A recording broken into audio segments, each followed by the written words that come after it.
Bu günlərdə prezidentin mətbuatda suala verdiyi bir cavab gündəmi oldu. Dünyada müstəqil media yoxdur. Həqiqətən də bu bir çoxlarımızı əslində düşündürməlidir ki, prezident bu məsələdə, xüsusilə də bu məsələdə haqlıdırmı, yoxsa haqlı deyil? Çünki zaman-zaman həmişə mübahisə doğurub ki, iqtidar yönümlü mətbuat və yaxud da müxalifət yönümlü mətbuat və yaxud da ki, ümumiyyətlə jurnalistika etikası, jurnalistika prinsipləri nə deməkdir? Dünyada ümumiyyətlə azad mətbuat varmı? Qərb-meyilli mətbuat adlandırdığımız, azad mətbuat adlandırdığımız beynəlxalq böyük media resurslarına malik qruplar, media qrupları belə onlar müstəqildirlərmi? Yoxsa yox? Biz elə burada demokratiyanın bir şey adlandırdığımız gəlin ABŞ-dan nümunə götürək, ABC-a baxaq və ABŞ-ın ən məşhur media orqanları olan CNN olsun, Washington Post olsun, ümumiyyətlə New York Times olsun və yaxud da ki New York Post olsun və bunların hər birisi bir qismi təbii ki, bir qismi demokratlara yaxın hesab olunur, bir qismi isə respublikaçılara yaxın hesab olunur. Onların belə bir tərəfi var. Ümumiyyətlə, insan tərəfsiz olmaq heç də mən düşünürəm ki, ümumiyyətlə, deyirəm ki, yaxşı bir şey də deyil.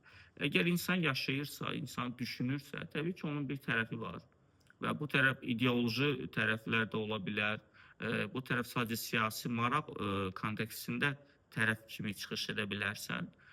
Media orqanlarında çalışanlar da insanlardır və təbii ki, hal-hazırda hələ ki, süni intellekt bütöv idarə etmir media platformalarını, televiziyaları, süni intellektin müəyyən çalarları orada olsa da və ona görə də insan əməyi olan bir yerdə təbii ki, fərqli düşüncələr də var və onların bir tərəfləri də var. Ona görə də müstəqil media özü ifadəsi və yaxud da ki, bu anlayışı özü mən düşünürəm ki, mücərrəd bir anlayışdır. Ona görə də mediaların, ümumiyyətlə, jurnalistlərin özlərinin belə tərəfinin olması bu heç də qəbayət bir şey deyil.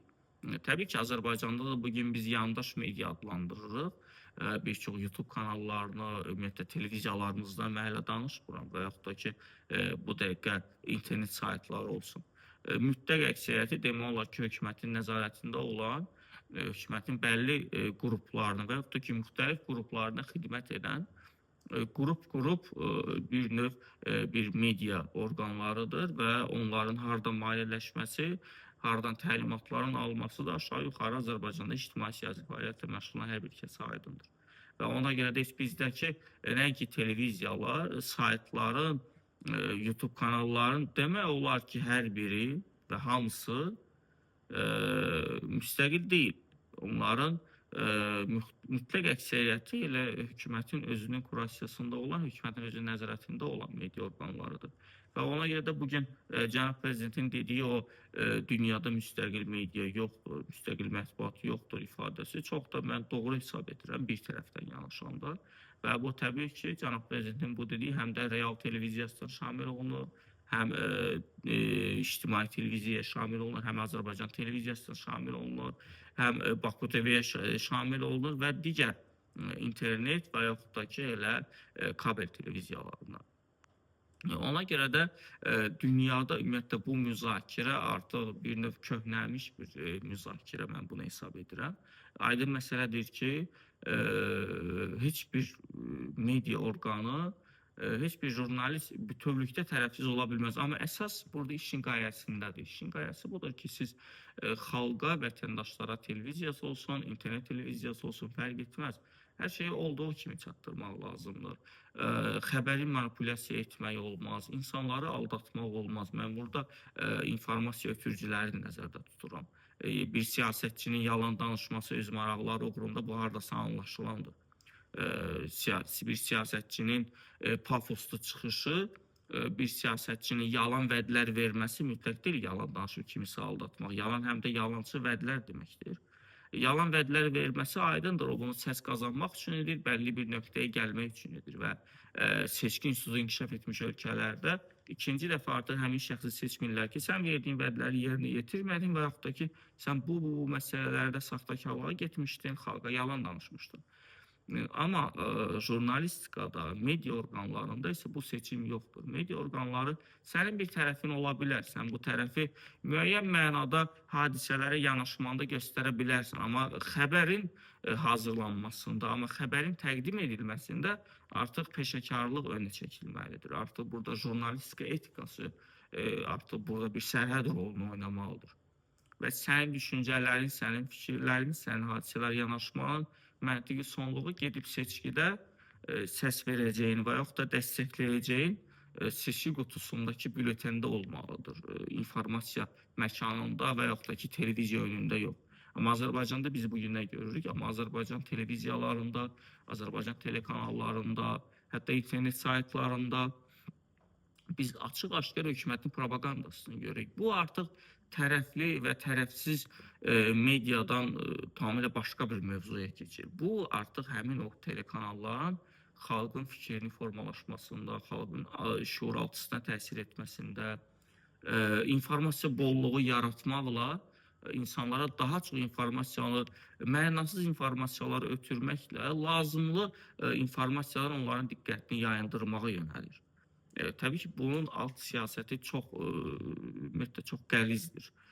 Təkcə Azərbaycanda yox təbii ki, mən bunu həm də ümumi siyasi anlamda deyirəm. Bütün dünyada bu gedən bir tendensiyadır. Bütün dünyada baş verən proseslərin fonunda həm də Azərbaycanda baş verir. Çünki Azərbaycanda avtoritar bir dövlətdir bugün Azərbaycan və bugün Azərbaycanda azad media yoxdur deyəndə biz mütləq ki, müqəddəs bir media platforması olmalıdır və bu tərəfsiz olmalıdır deyə demirik bunu. Biz ona görə deyirik ki, bugün hökuməti dəstəkləməyən jurnalistlər həbsdədir. Təbii ki, hökuməti dəstəkləməyən bu jurnalistlər o demək deyil ki, onlar mütləq azad media bayrağı idilər az qala. Yəni onların da bir tərəfi var idi. Bəli, onlar da Yeni Azərbaycan Partiyasını dəstəkləmirdilər.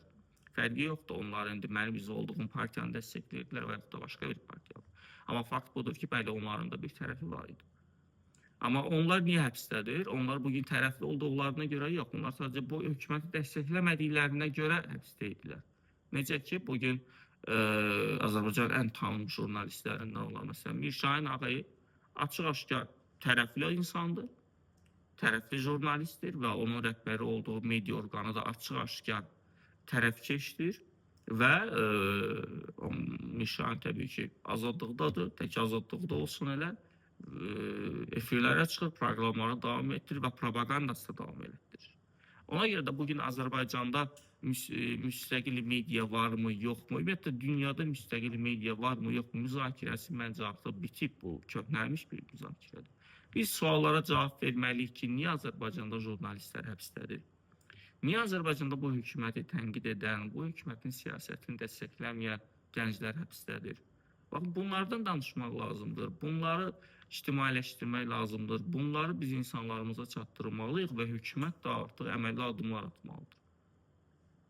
Bir daha ona görə də bu mövzuya mən xüsusilə çox qısa şəkildə toxunmaq istəyirdim. Çünki bir daha qeyd edirəm artıq, müstəqil medianın olub-olmaması önəmli deyil. Əsas odur ki, həmin bu medialar dövlətin ümumiyyətlə özünün içində və onun xalqına olan münasibətində, millətə olan münasibətdə hansı yerdədirlər və onların bu ölkə qarşısında xidmətləri nə yerdədir? Biz ona görə də həmin o media orqanlarını bunun müqabilində qiymətləndirməliyik.